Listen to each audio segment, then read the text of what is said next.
மதராசி படத்தில் ஒரு 2 சீன் வந்து எமோஷ்னலாக ரொம்ப கனெக்ட் ஆகிருக்கும்.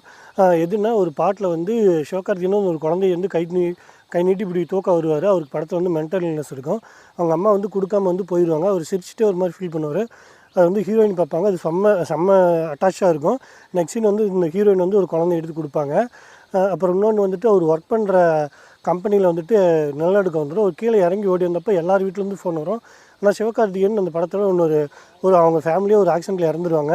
அவருக்கு ஃபோனே வராது. அவர் ரொம்ப ஃபீல் பண்ணிவிட்டு எடுத்து அவரே ஃபோன் வர மாதிரி பேசுவார். அப்போ வந்து எல்லாருக்குமே கனெக்ஷன் கட்டாயிரும். கண்டுபிடிச்சிருவாங்க. ஃபோனே வராமல் ஏன்டா பேசிகிட்டு இருக்குன்னு சிரிப்பாங்க. ரொம்ப புல்லிங்காக பண்ணுற மாதிரி இருக்கும். எப்பயும் இவர் தான் மற்றவங்கள பண்ணுவார். இந்த படத்தில் மற்றவங்க இவரை வந்து பண்ணுவாங்க. அப்போ எனக்கு எங்கள் அம்மா இருந்தால் கண்டிப்பாக ஃபோன் பண்ணியிருப்பாங்கன்னு சொல்லிட்டு ஃபீல் பண்ணிகிட்டு இருப்பார். அப்போ அந்த ஹீரோயினி ஃபோன் பண்ணுவாங்கன்னு நினச்சேன். ஆனால் ஓடி வந்து பின்னாடி ஒரு கை தொடும். உனக்கு ஃபோன் பண்ணால் எடுக்கல, அதுதான் நான் வந்தேன்னு சொல்லுவாங்க. அந்த சீன் வந்து ரொம்ப எமோஷ்னலாக கனெக்ட் ஆகிருக்கு எனக்கு. இந்த மாதிரி சில விஷயங்கள் தான் கூலி படத்தில் இல்லை. அந்த மாதிரி சீன் சமையல மேபி ரஜினிக்கு வயசானதாக கூட இருக்கலாம்.